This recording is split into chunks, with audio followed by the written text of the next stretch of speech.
Sa isang karton na kakatapos lang ipack sa basurahan. Isang pulang anino ang biglang sumulpot. Nanlaki ang mga mata ng tagapagbuhat at parang kusang nanalangin sa Diyos. Si Kuya Sombrero naman ay nanginginig na tinawagan ang kanyang ina. At umiiyak na nagsabi na nakakita siya ng multo ngayong araw. Agad namang dumating si Mang Berto kasama ang kanyang mga tauhan. Pagkakita niya sa tanawin, nag-sign of the cross din siya. Sinuri naman ni Bunso gamit ang phenolphthalein. Tiyak na dugo ang pulang marka sa kahon, kaya't maingat na. Inilapag ng lahat sa lupa ang kahon at binuksan. Nang matanggal ang pang-itaas na curtain, isang bangkay na hindi na makikilala kahit ng ina ang sumalubong sa kanilang paningin. Lahat ng naroon ay napasinghap. Batay sa mga natitirang buto, babae ang biktima. Ngunit ang bangkay at ang kahon ay magkadikit na. Kaya lang nila maibalik sa laboratorio ang mga nakita nilang bagay. Sa mga bitak ng buto, nakita ni Xiaogo na dinurog ang biktima ng makinang pangbalot. Base sa dami ng dugo, patay na siya bago pa siya atali. Noon, nakita ng trainee na may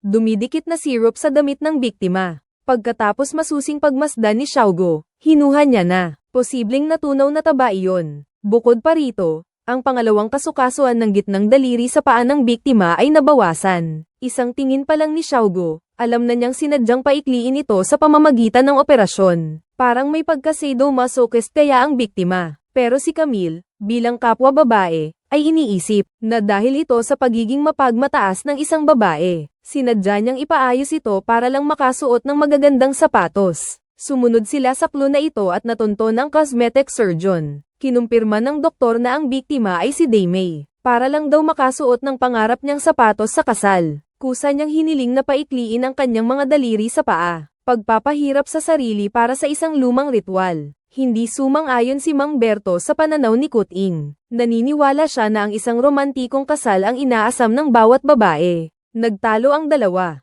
Kung hindi pa sila pinigilan ng doktor, baka mag-away sila hanggang sa umaga. Nang kumalma na, sinabi ni Kuting na si Daga ay pinatay, at ang doktor ang tanging taong nakaopera sa kanya hanggang ngayon. Kaya siya ang naging pangunahing sospek. Pagkatapos, nakita ni Oldbo ang fiancé ni Damei. Ayon sa fiancé, hindi naman daw niya problema ang kapintasan sa paa ni Damei. Ang doktor daw ang paulit-ulit na nagsabi na pangit ang paa niya, kaya pumayag siyang operahan. Pero nalaman ni Oldbo na noong mamatay si Damei, nasa Europe pala ang doktor, may business trip, kaya naalis na rin ang hinala sa kanya. Kasama rin ang matalik na kaibigan ni Damei. Nagkasundo silang maging maid of honor sa isa't isa 10 taon na ang nakakaraan. Ngayon, si Damei ay nakamit na ang lahat ng kanyang ninanais.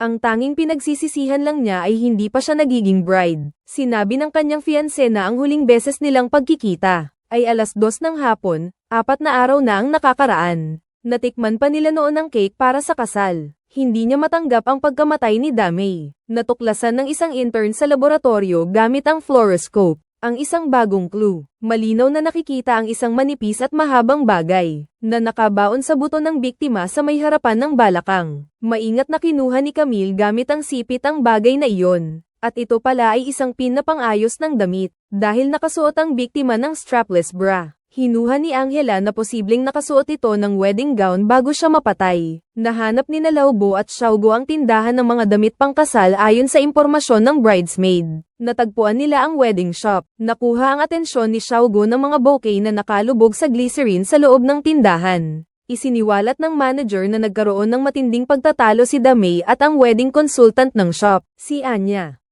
Nagsuntukan pa nga silang dalawa. Agad na nagbanta si Damei na ay demanda sila. Para hindi madamay, tinanggal ng manager si Anya sa trabaho. Naniniwala sina Oldbo at Little Bo na ito marahil ang motibo niya sa paggawa ng krimen. Sa pagtatanong, sumagot si Anya na halos 29 na taon na siyang nagtatrabaho sa isang tindahan ng mga damit pangkasal. Ano man ang uri ng pangangatawan ng ikakasal, nakakamit niya ang kasiyahan ng mga kliyente.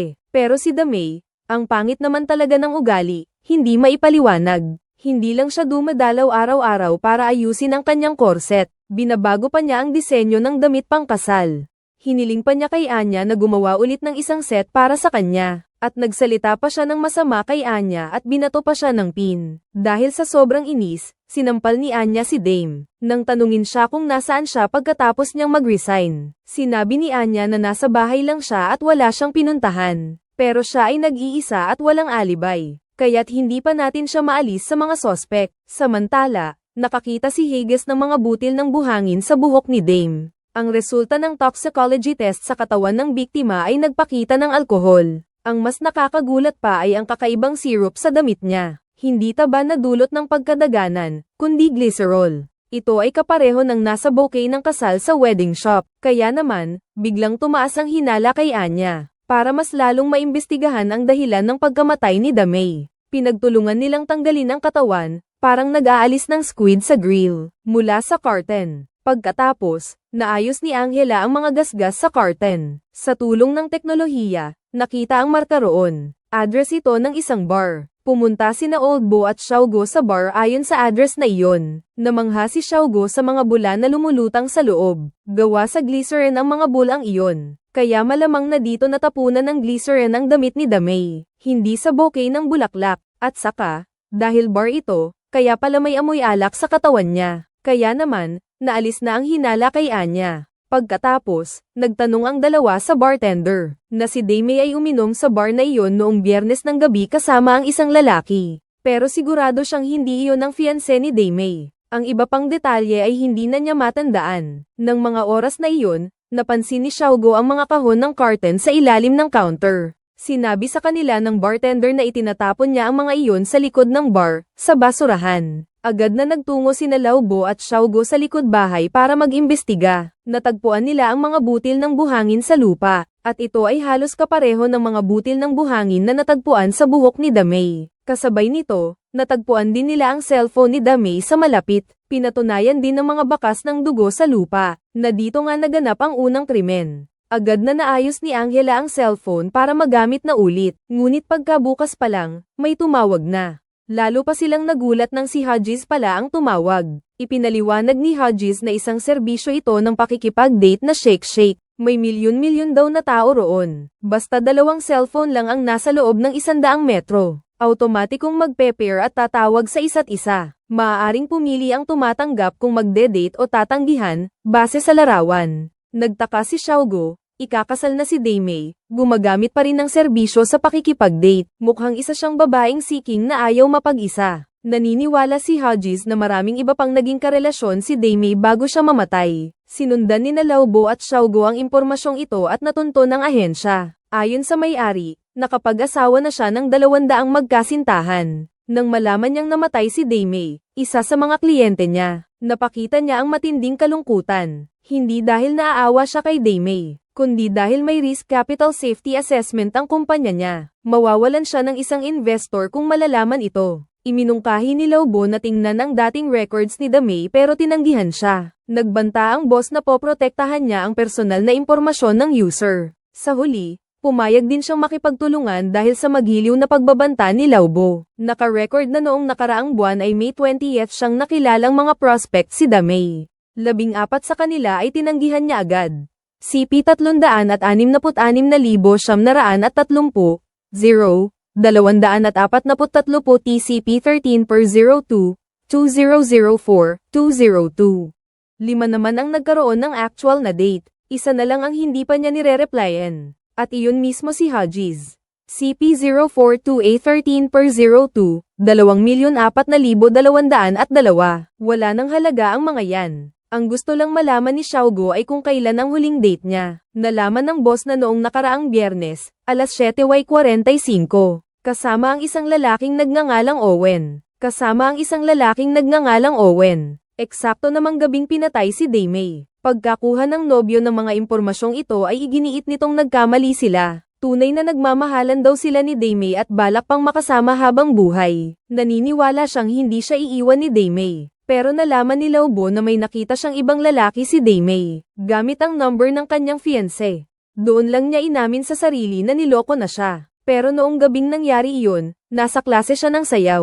Nagpa-practice para sa opening dance sa kasal. Pagkatapos, pinatotohanan din ni Laobo ang sinabi niya. Kasabay nito, nakakita ng bali sa bungo ng biktima ang intern. Lubos na itong naiiba sa pinsalang dulot ng presyon ng balot. Ginamit ni Angela ang wavelength ng liwanag para maproseso ang larawan ng ulo ng biktima. Nang palakihin, ay enhance ang contrast at ay sharpen ang focus, malinaw na makikita ang marka ng gulong sa itaas. Kaya ba naipit si Damay sa ilalim ng sasakyan at namatay? Pero wala silang nakitang anumang sugat na dulot ng mga bubog sa katawan. Dala ang mga katanungang ito, gumamit si Angela ng holographic projection, na ibalik ang eksena kung saan namatay si Maymay. Makikita na nabangga siya ng bagong modelo ng SUV. Mas mataas ito ng ilang sentimetro sa bumper ng karaniwang kotse. Kung ipagpapalagay nating sinadya ang aksidente, pagkatapos makita ng driver ang biktima nang mag-reverse siya, para masigurong patay na ito ay diniinan pa niya ang gas. Dinagana niya ito mula sa ulo. Maraming bali sa bungo mula sa iba't ibang direksyon. Eksaktong tugma ang puwersa sa gulong sa patayong direksyon. Mukhang wala man lang balak buhayin ng salarin ang biktima. Nakuha ni Old Bro kay bartender ang mga kasama ni Damay noong Biyernes ng gabi. At sakto namang may SUV siya na may deep dish steel rims. Natagpuan ni na Xiaogo at ng intern ang sasakyan. At nakita nga nila ang bakas ng dugo sa bumper. Pareho rin ang taas nito sa impact point sa buto ng biktima. May nakita pang hibla ng buhok ng babae sa gulong ang intern. Kaya tinukoy nilang ito ang murder weapon. Pagkatapos ay dinala ni Oldbo ang kanyang kaibigan sa interrogation room. Sinabi niya na pumunta siya sa bar para hanapin si Damay, para kunin ang kanyang singsing na pangpakasal. Alahas yun ng kanyang lola na pamana. Pero nalaman niya na ipinagbili na pala ni Damay ang singsing para sa gastos sa kasal. Naisip ni Oldbo na siguradong nagalit siya noon. Oo.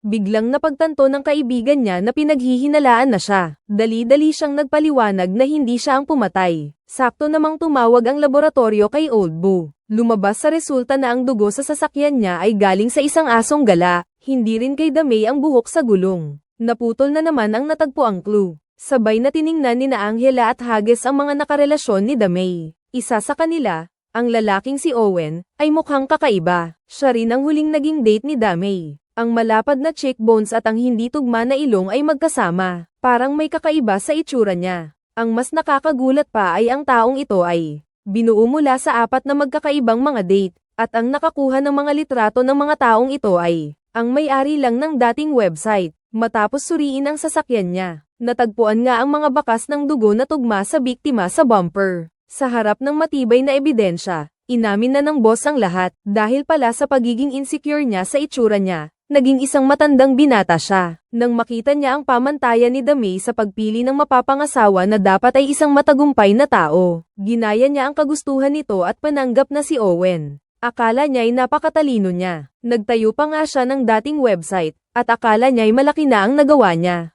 Hindi niya inasahan na sa gabing iyon mismo, ang itsura niya ay, hayon, mukhang sobrang ayaw na ayaw niya. Dinagdagan pa ng pagtaas ng kamay na puno ng paghamak. Nabuwisit at nawala ng kontrol ang boss, kaya sinagasaan niya si Damay gamit ang sasakyan. Sa wakas, nalaman na ang katotohanan sa likod ng trahedyang ito na bunga ng pagmamataas at kawalan ng tiwala sa sarili.